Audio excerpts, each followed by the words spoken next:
Bonjour à tous, c'est Audrey, j'espère que vous allez bien, bienvenue sur Lidl Cuisine. Aujourd'hui, je vous emmène en Turquie avec un plat qui s'appelle Orman Kebabi, du bœuf mijoté avec des petits légumes, le tout relevé avec un peu de piment. C'est absolument fameux. La liste des ingrédients est juste là en description de la vidéo et bien sûr, vous retrouverez tous les produits chez Lidl.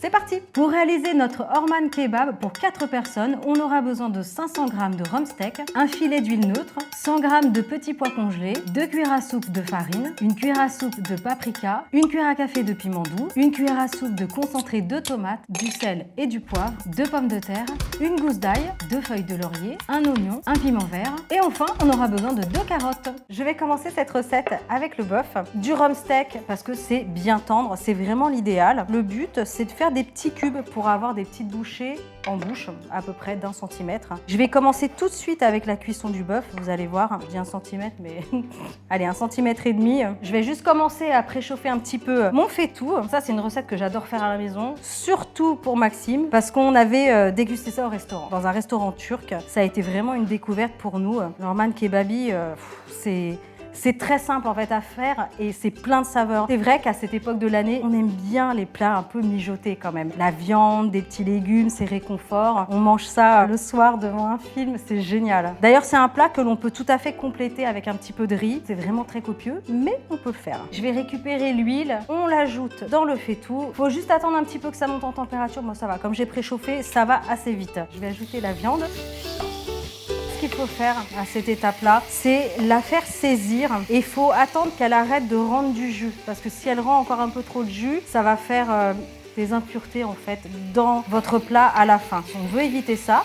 Donc là, ça prend 5-6 minutes. On mélange régulièrement sur un feu moyen vif quand même. On garde bien un œil dessus. Il faut que ce soit doré et qu'il y ait vraiment plus de liquide. Pendant ce temps-là, ce que je vais faire, c'est que je vais éplucher les pommes de terre et les carottes. Si vous avez des enfants à côté de vous, c'est le moment de les appeler. Comme ça, ils pourront le faire. Ils vont vous aider. Regardez. Tant qu'il y a de l'eau, ça fait comme une mousse, ça fait une écume en fait à la fin. Non seulement c'est pas très esthétique, mais en plus ça donne pas un très bon goût au plat. Vraiment, il faut patienter. Je m'occupe des pommes de terre. Je vais faire des cubes comme ça, de allez, 1 cm, 1 cm et demi, pour que tout soit plus ou moins uniforme. On garde un œil sur la viande, ça rend toujours du jus. On attend. Regardez, là c'est bon, le bœuf est prêt, l'eau s'est évaporée, c'est exactement ce que l'on veut obtenir. De votre côté, prenez votre temps. Je vous ai annoncé 6-8 minutes à peu près. Ça peut être un petit peu plus long. L'important, c'est vraiment d'avoir ce résultat. Je vais continuer avec l'ail et l'oignon. Les oignons, c'est impeccable. L'ail, je vais le couper un petit peu comme ça, vraiment grossièrement. Je vais ajouter maintenant l'oignon et l'ail avec le bœuf. Je vais faire revenir comme ça 30 secondes. Ensuite, je vais ajouter le concentré de tomate.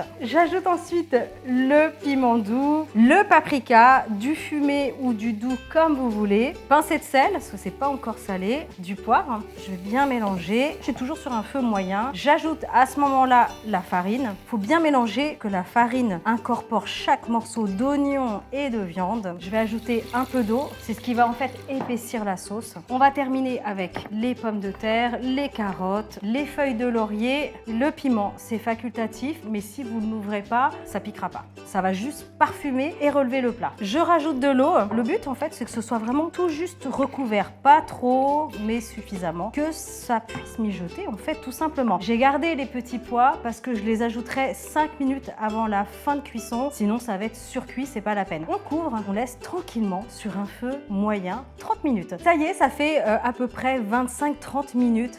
Oh là là, regardez-moi ça, ça sent trop bon. J'aime tellement réaliser ce plat. Regardez, les légumes là sont bien cuits, l'oignon est compoté, c'est superbe. À cette étape-là, je vais ajouter les petits pois. Ce que je vous conseille, c'est de mettre le couvercle, vous coupez le feu. À cette étape-là, ça sert à rien de prolonger plus la cuisson. On fait des économies d'énergie. On laisse comme ça couvert pour à peu près 4 à 5 minutes. On est bon, ça y est, ça fait 5 minutes. Il n'y a plus qu'à dresser. Regardez.